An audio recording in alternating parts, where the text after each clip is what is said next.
नमस्कार दोस्तों। जय श्री हरि। लाल किताब ज्योतिष के मेरे चैनल नॉलेज ऑफ लाल किताब में आप सभी का स्वागत है। जैसे कि मैंने अपने शॉर्ट में वीडियो में आप सबसे वादा किया था कि मैं आज रक्षाबंधन के पावन दिन से दोबारा लाल किताब क्लास स्टार्ट करूंगा, जिसमें मैं लाल किताब के अलग अलग पहलुओं पर आपसे चर्चा करूंगा और आपके साथ लाल किताब का ज्ञान शेयर करूंगा। आशा करता हूं कि मेरे द्वारा शेयर किए ज्ञान से आपको कुछ लाभ प्राप्त होगा। आइए शुरू करते हैं। लेकिन लाल किताब को शुरू करने से पहले हम एक बार लाल किताब के रचयिता स्वर्गीय पंडित श्री रूपचंद जोशी जी को प्रणाम करते हैं। तो दोस्तों, मैंने ये जो पेज दिखा रहा हूँ आपको, ये लाल किताब 1941, ये लाल किताब का तीसरा एडिशन मतलब तीसरा संस्करण था, उससे लिया है। तो दोस्तों, लाल किताब का जो पहला संस्करण या एडिशन था, उसमें पंडित जी ने लाल किताब का शुरुआती ज्ञान और बहुत ही टेक्निकल स्वभाव की चीज़ें शेयर की थी जो लोगों को समझ में नहीं आती थी। ऐसे ही लाल किताब का दूसरा एडिशन लाल किताब 1940 था, जिसमें भी बहुत सारी टेक्निकल चीज़ें थी जो लोगों को समझ में आने बहुत दिक्कत कर रही थी। इसीलिए पंडित जी ने सोचा कि मैं इन सब दिक्कतों को दूर करूं, और इसीलिए उन्होंने सन 1941 में लाल किताब का तीसरा हिस्सा यानी थर्ड एडिशन निकाला। दोस्तों, उसमें लिखा है, आप देख रहे होंगे, तमहीद। तमहीद का मतलब होता है शुरुआत करना, मतलब शुरुआत। तो ये शुरुआत है लाल किताब 1941 की। दोस्तों, यदि आपके पास लाल किताब 1941 है और आप उसको अरेंज कर लें तो आपको और ज़्यादा आसानी होगी इस ज्ञान को समझने में लाल किताब के। दोस्तों, लिखा है, लाल किताब है ज्योतिष निराली, जो किस्मत सोई को जगा देती है। इस लाइन का मतलब है, लाल किताब ज्योतिष विद्या की वो शाखा या वो ब्रांच है जो बहुत ही निराला है, बहुत ही अनूठा है और बहुत ही सटीकता से वर्णन करता है, जिसके माध्यम से आपके जीवन के दुखों का नाश करता है और धीरे धीरे आपके जीवन से तकलीफ़ें दूर होने लगती हैं। तो लिखा है, लाल किताब है ज्योतिष निराली, जो किस्मत सोई को जगा देती है। इसका मतलब है, लाल किताब ज्योतिष विद्या की वो ब्रांच है जो आपकी किस्मत सोई को जगा देती है। मतलब जो आपकी किस्मत सोई, मतलब कहते हैं ना, हमारी किस्मत काम नहीं कर रही, पता नहीं क्यों, मैं बहुत मेहनत करता हूँ लेकिन मुझे मनचाहे रिजल्ट प्राप्त नहीं होते। मनचाहे का मतलब है जो अच्छे रिजल्ट है, अच्छे कर्मों वाले रिजल्ट हैं वो। ये नहीं कि आप कह दो कि भैया मैं चोरी करने गया, पता नहीं क्यों आज तो डकैती चोरी कर रहा हूँ, पता नहीं क्यों मज़ा नहीं आ रहा है। ऐसा नहीं, अच्छे कर्म आप कम तो आप अच्छे कर रहे हैं लेकिन आपको सफलता प्राप्त नहीं हो रही। फरमान पक्का देके बात आखिरी, दो लफ्जी से जहमत हटा देती है। मतलब है दोस्तों, फरमान पक्का देके बात आखिरी, मतलब फरमान का मतलब उर्दू भाषा में होता है ऑर्डर। ऑर्डर मतलब जो कभी भी चेंज ना हो सके। दोस्तों, मैं आपको बताना चाहता हूँ, लाल किताब एक फलादेश ज्योतिष है। मतलब इसके अंदर जो ग्रहों की दशा है, उसमें अगर कोई ग्रह कोई संयोग बना रहा है या किसी भाव विशेष में बैठा है, तो उसका फल आपको मिलेगा ही मिलेगा। उसका अच्छा या खराब फल आपके जीवन में घटित होगा ही होगा। तो लिखा है, ला किताब है ज्योतिष निराली, जो किस्मत सोई को जगा देती है। फरमान पक्का देके बात आखिरी, दो लफ्जी से जहमत हटा देती है। दो लफ्जी मतलब सिर्फ दो ही शब्दों में आपके, मतलब दो शब्द आप देखेंगे ग्रहों का संयोग देखेंगे, आपको समझ जाएगा कि जीवन में जहमत यानी दिक्कतें, कठिनाइयाँ, मतलब ये दूर कर देती है। समझ जाएंगे आप दो ही शब्दों में कि हाँ ऐसा क्यों हो रहा है। शर्त राहु केतु की सातवें भी तोड़ी। मतलब है, पंडित जी यहाँ कहना चाह रहे हैं कि शर्त राहु केतु की सातवें भी तोड़ी। मतलब कि राहु केतु, आप देखते हैं दोस्तों, ज्योतिष में राहु और केतु एक दूसरे से सातवें घर में होते हैं। अगर राहु सर है तो केतु उसका धड़। जैसे हम जानते हैं, राहु केतु एक ग्रह थे जिनको समुद्र मंथन के समय अमृत पान कर लिया था और विष्णु जी ने उनका संहार किया, लेकिन चूंकि वो अमृत पी चुके थे तो दोनों दो हिस्से में बढ़ गए। जो सर का हिस्सा था उसको राहु कहा गया और जो धड़ वाला हिस्सा था उसको केतु कहा गया। तो शर्त राहु केतु की सातवें भी तोड़ी। मतलब हम देखते हैं हमारे वैदिक ज्योतिष में राहु से केतु सदैव सातवें भाव में रहेगा, सातवें भाव में हमेशा ही रहेगा। लेकिन लाल किताब ज्योतिष में आप देखेंगे कि लाल किताब ज्योतिष में एक गणना होती है जिसको हम कहते हैं वर्षफल। तो वर्षफल की गणना में राहु केतु जरूरी नहीं है कि एक दूसरे से सातवें घर में हो, ये दूसरे के आसपास के घरों में भी आ सकते हैं। आगे लिखा है जन्म राशि भी वो 12 मिटा देती है।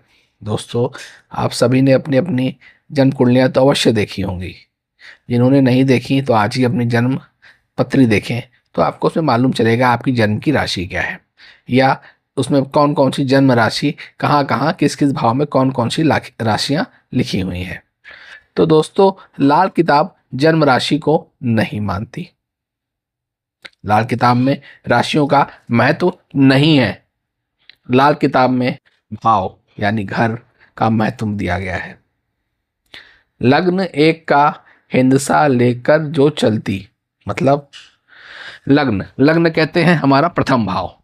जन्म पत्री में आप देखेंगे तो आपको दिखेगा कि आपका जो पहला भाव है उसी को लग्न कहा जाता है ज्योतिष शास्त्र में।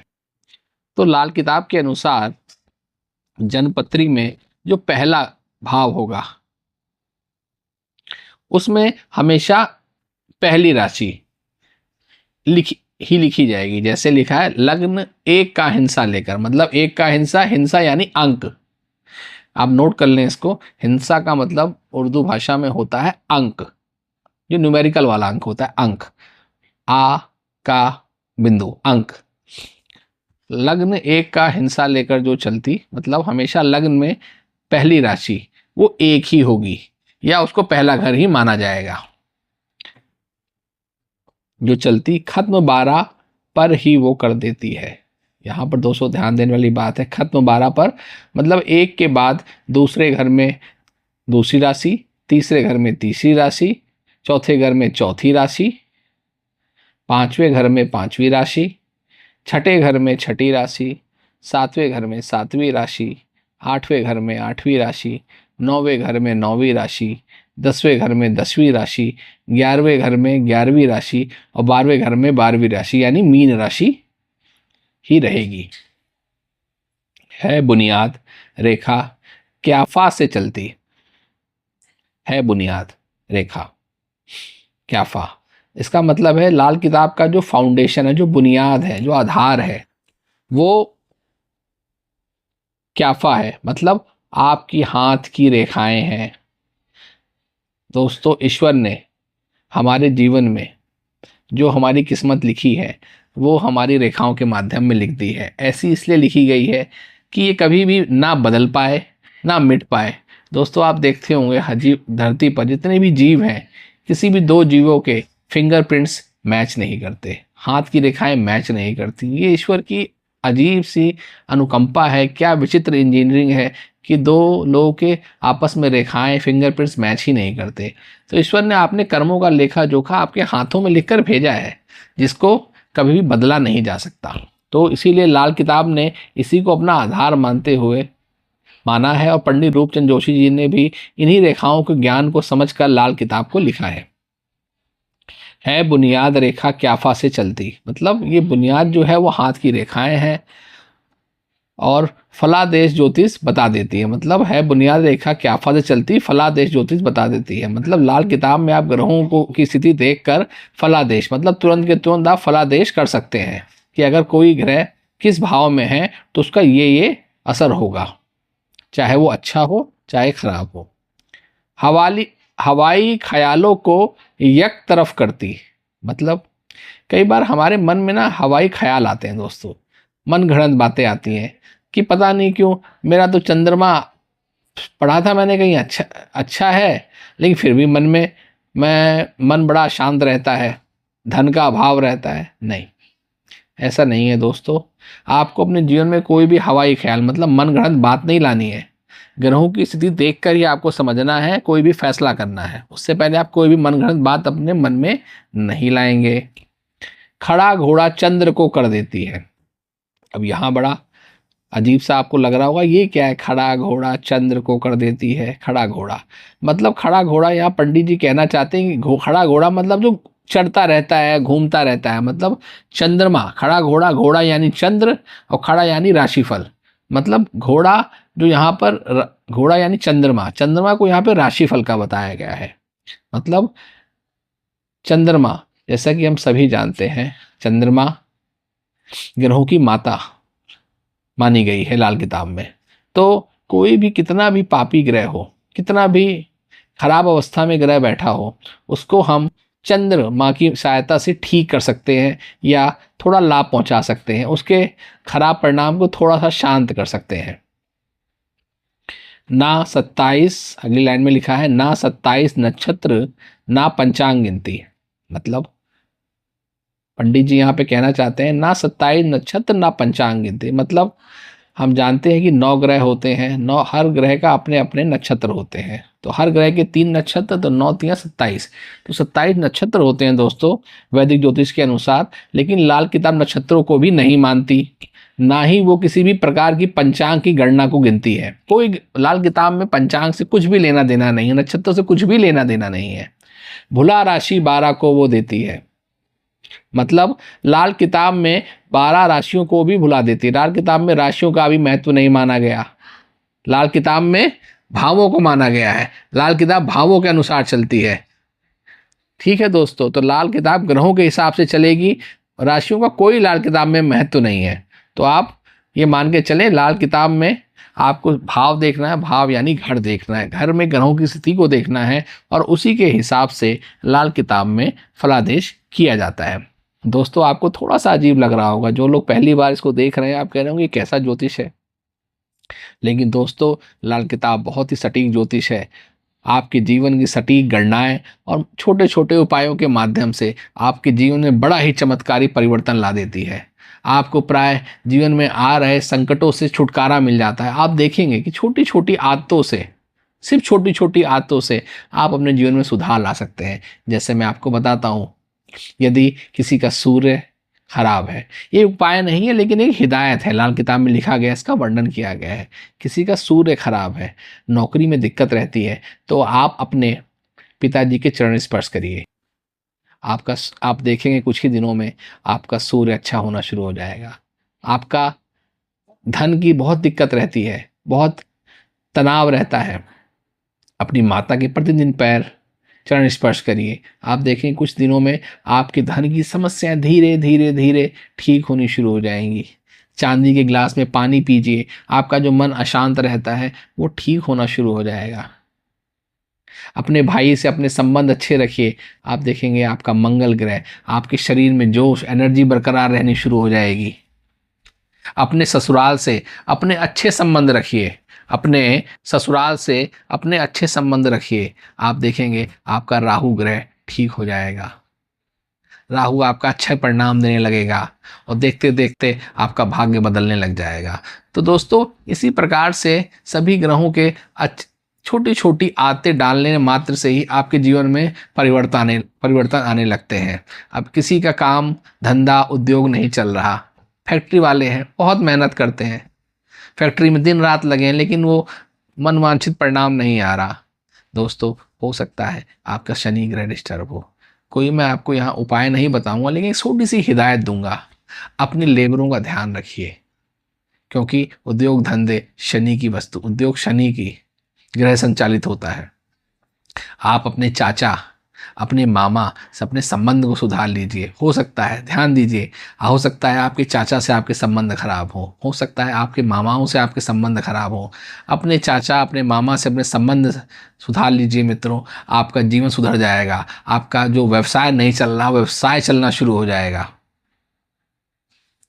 किसी की अनबन रहती है, जीवन में नौकरी में सैलरी में वृद्धि नहीं आ रही, बहुत कष्ट है, बहुत मेहनत कर रहे हैं लेकिन धन नहीं आ रहा, मंथली इनकम बढ़ ही नहीं पा रही, बहुत स्ट्रगल है। तो दोस्तों क्या हो सकता है आप अपनी पत्नी का सम्मान ना करते हो। दोस्तों आपकी पत्नी शुक्र ग्रह है आपके लिए, आपकी कुंडली में, और पत्नी कुंडली में आप शुक्र हैं। तो दोस्तों अपनी पत्नी और पति की इज्जत करना शुरू कर दीजिए। देखिएगा देखते देखते ही आपकी मंथली इनकम में इजाफा होना शुरू हो जाएगा, आपकी पर्सनालिटी में इजाफा होना शुरू हो जाएगा। आप देखते होंगे आपके बच्चे आपका कहना नहीं मानते। तो दोस्तों आपके बच्चे केतु ग्रह है। अब केतु ग्रह को ठीक कैसे किया जाए? केतु ग्रह को ठीक करने का तरीका है, अगर आपके भांजे हैं, भांजियां हैं, भांजों का प्यार से उनको खिलाते पिलाते रहिए, उनका लालन पालन, उनको खुश रखिए। आप देखेंगे आपका केतु ग्रह ठीक होना शुरू हो गया। कुत्तों को बिस्कुट कभी कभार डाल दिया करें, मीठा बिस्कुट नहीं होना चाहिए मित्रों, फीके बिस्कुट डालना शुरू कर दिए, देखेंगे आपका केतु ग्रह ठीक हो गया। आपके जीवन में सुख समृद्धि आने लग जाएगी। केतु आपकी ऐश का मालिक है, आपको कितने ऐश कराएगा, जीवन में सुख समृद्धि ला देगा। इसी प्रकार आप देखेंगे सब कुछ कर लिया, बहुत तकलीफ रहती है, कहते हैं किस्मत पता नहीं क्यों अच्छी है। हो सकता है आपका बृहस्पति खराब हो। अपने दादा का सम्मान कीजिए, यदि आपके दादा नहीं जीवित है तो ब्राह्मणों का सम्मान कीजिए। आजकल एक बड़ा ही प्रश्न आ गया है कि जो कुछ नहीं है तो ब्राह्मण हो गया, पंडित जी क्या करते हैं, क्या पंडित जी को क्या पता, मुझे सब जानकारी नहीं। दोस्तों यही आपके जीवन में सब कुछ होते हुए भी कुछ अधूरापन है। हो सकता है आपने किसी ब्राह्मण का अपमान किया हो। दोस्तों ब्राह्मणों का भी अपमान ना करें, क्योंकि ज्योतिष शास्त्र में लाल किताब में ब्राह्मण को बृहस्पति ग्रह माना गया है, और बृहस्पति ही आपकी किस्मत है। तो यदि आपने बृहस्पति को खराब कर लिया तो आपकी किस्मत 60-70% तो वैसे ही खराब हो गई। तो आज के बाद आप किसी भी ब्राह्मण का, किसी पंडित का, किसी पुजारी का अपमान नहीं करेंगे। चाहे आपको पता हो किसी कुछ नहीं पता, लेकिन फिर भी आपको उसका अपमान नहीं करना है। बुध ग्रह, किसी को लगता है दिमाग ना चलता ही नहीं है, कैसा आप कहते होंगे ना, पता नहीं कैसा बच्चा है, इसका दिमाग कुछ काम ही नहीं करता, कितना समझा लो इसको अकल आती नहीं। दोस्तों बुध ग्रह का संबंध हमारी अकल से है। तो दोस्तों छोटी छोटी बच्चियों को उनका सम्मान करें। छोटी बच्चियां जिनकी अभी शादी नहीं हुई है, जो बच्चियां 9-10 साल तक की हैं छोटी, उन बच्चियों के कभी कभी चरण छुएं। आप देखेंगे देखते देखते ही आपकी अकल काम करने शुरू हो जाएगी, आपके जीवन में तरक्की आनी शुरू हो जाएगी। बहुत छोटी छोटी हिदायतें हैं। लाल किताब में उपाय कम और हिदायतें यानी सुझावों पर, आदतों पर ज़्यादा फोकस किया गया है। अगर इनको आप अपना लें तो आपके जीवन में तरक्की आना निश्चित है। चलिए अब हम आगे चलते हैं।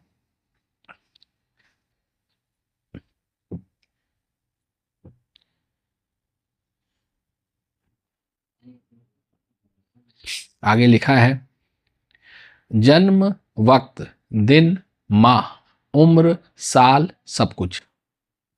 मतलब जन्म का वक्त, किस दिन आप पैदा हुए, कौन सा महीना था, उम्र, साल, सब कुछ। इसम नाम को भी उड़ा देती है। मतलब जान लाल किताब के अनुसार जब आप जन्म कुंडली बनाएंगे तो इन सब चीज़ों की कोई ज़रूरत नहीं है। आप क्या, आप ना आपके जन्म के समय को महत्व दिया गया, उसमें क्या नक्षत्र चल रहा था, कोई मतलब नहीं। आपका नाम क्या है, आपका राशि का नाम क्या है, कोई मतलब नहीं। इन चीज़ों से कोई मतलब ही नहीं है लाल किताब ज्योतिष को। फकत रेखा, कोठे या कोठे से कुंडली। अब दोस्तों कहेंगे ये फकत रेखा क्या है? फकत रेखा यानी हाथ की रेखा है, सिर्फ हाथ की रेखा। मतलब आपकी हथेली में जो आपकी रेखा है, इसको देख के आपकी जन्म कुंडली बनाई जा सकती है। जो लाल किताब के बहुत ही विद्वान ज्योतिषी हैं, जिन्होंने लाल किताब का अध्ययन किया है, वो आपकी हाथ की रेखाओं से बिना जन्म समय जाने भी आपकी जन्मपत्री बना सकते हैं। फोटो या कोठे से कुंडली, मतलब फोटो आपका चेहरा देख करके आपकी जन्मपत्री बनाई जा सकती है। जन्म में चंद्र बना देती है, मतलब आपकी हाथ की रेखा, आपकी फोटो, कोठे यानी आपका घर देखकर आपकी जन्म कुंडली और आपकी चंद्र कुंडली को बनाया जा सकता है लाल किताब ज्योतिष के माध्यम से। लिखत जब विधाता किसी का हो शक्की, मतलब आपकी जन्म कुंडली को आपने बना लिया लाल किताब के हिसाब से, आपने उसमें देखा कि आपके ग्रह तो बहुत अच्छी स्थिति में बैठे हैं। जैसे आपका सूर्य पहले घर में बैठा है, प्रथम भाव में, लग्न में बैठा है, लेकिन आदमी जीवन में परेशान है, संघर्ष है, तो हो सकता है आप अपने पिता का अपमान करते हो, आप अपने पिता से सही से व्यवहार ना करते हो। तो दोस्तों लिखा है लिखत जब विधाता किसी का हो शक्की, उपाय मामूली बता देती है। उपाय मतलब उपाय बता देती है। जैसे अपने पिता का सम्मान करना शुरू कर दीजिए, उसके चरण छूना प्रतिदिन शुरू कर दीजिए, उससे अपने संबंध सुधार लीजिए। आप देखेंगे देखते ही देखते आपका जो सूर्य अच्छा होते हुए भी अच्छे फल नहीं दे रहा था, अब वो किस तरह से आपको अच्छे फल दे रहा है और आपके जीवन में सुख समृद्धि आनी शुरू हो जाएगी। आगे लिखा है ग्रह फल राशि के टुकड़े दो करती। मतलब दोस्तों, लाल किताब में ग्रहों के दो प्रकार के फल माने गए हैं, एक ग्रह फल और दूसरा राशि फल का। दोस्तों, जो ग्रह फल का होता है जिस भाव में, उसका अच्छा या खराब असर रोकने की ताकत किसी में भी नहीं है। ये शक्ति सिर्फ सिद्ध पुरुषों और महात्माओं के हाथ में ही होती है, जो उसको बदल सकते हैं। आपने देखा होगा, हम ज्योतिषियों के बड़े बड़े महात्मा ज्योतिषियों के चक्कर लगाते हैं, लेकिन कोई फ़ायदा नहीं होता कई बार। लेकिन कुछ सिद्ध पुरुषों के संगत में जाते हैं और उनके आशीर्वाद मात्र से ही आपके जीवन में कल्याण हो जाता है। तो यही वो सिद्ध पुरुष होते हैं। तो लिखा है ग्रह फल राशि के टुकड़े दो करती। मतलब ग्रहों के दो फल माने गए हैं, ग्रह फल के और राशि फल के। राशि फल, जो ग्रह जिस भाव में राशि फल का होता है उसका उपाय किया जा सकता है, लेकिन जो ग्रह जिस भाव में या जिस खाने में जिस घर में ग्रह फल का होगा उसका कोई भी उपाय नहीं किया जा सकता। उसका अच्छा या खराब फल हमें भुगतना ही होगा। अगर हमने पूर्व जन्म में कोई बहुत ही खराब कर्म किया है दोस्तों, तो हमें उसका फल तो मिलेगा ही मिलेगा। ये प्रकृति सब कुछ नोट करती है, कुछ भी नहीं छोड़ती। हम लोग सोचते हैं, लड़ते रहते हैं कि जीवन में जाने पता नहीं मेरे साथ ऐसा क्यों। लेकिन दोस्तों, तुलसीदास जी ने भी लिखा है, पहले रचा प्रारब्ध बादे रचा शरीर, क्यों तुलसी चिंता करे भले तू श्री रघुबीर। अर्थात परमात्मा ने पहले आपका भाग्य लिखा, उसके बाद आपका शरीर रचा। तो आपने चिंता बिल्कुल ना करें, हो सकता है आपके पूर्व जन्म के कर्म के कारण आपको ये फल देखने को मिल रहा है। तो लिखता है, पंडित जी लिखते हैं कि ग्रह फल राशि के टुकड़े दो करती या रेखा में मेखा लगा देती है।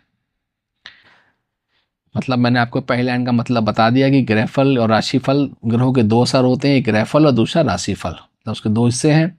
या रेखा में मेखा लगा देती है, यदि आपका ग्रह राशिफल का है तो उसमें छोटे से उपाय यानी उपाय करके उसको सुधारा, काफ़ी हद तक उसमें सुधार किया जा सकता है। लेकिन यदि वो ग्रह फल का है तो उसका कोई भी उपाय नहीं हो सकता। उसको कोई सिद्ध महात्मा पुरुष ही अपने आशीर्वाद से उसको ठीक कर सकता है दोस्तों। लेकिन इस कलयुग में आज सिद्ध महात्मा पुरुष ढूंढना संभव सा हो गया है। लेकिन मैं ईश्वर से प्रार्थना करूंगा आपको सिद्ध पुरुष अवश्य मिले। तो दोस्तों, आज हमने लाल किताब 1941 का तीसरे हिस्से का हमने शुरुआत पढ़ा। आज की क्लास में इतना ही। एक या दो दिन में मैं इसकी दूसरी क्लास लेकर आऊँगा, जिसमें मैं कोशिश करूँगा इसी चीज़ को लाल किताब 1952 के माध्यम से भी काफ़ी हद तक एक्सप्लेन करूँ। अन्यथा मैं लाल किताब 1941 को ही आगे कंटिन्यू करूँगा। आज के लिए इतना ही दोस्तों, फिर मिलेंगे एक या दो दिन में। तब तक के लिए शुभ रात्रि, जय श्री हरि, नमस्कार दोस्तों।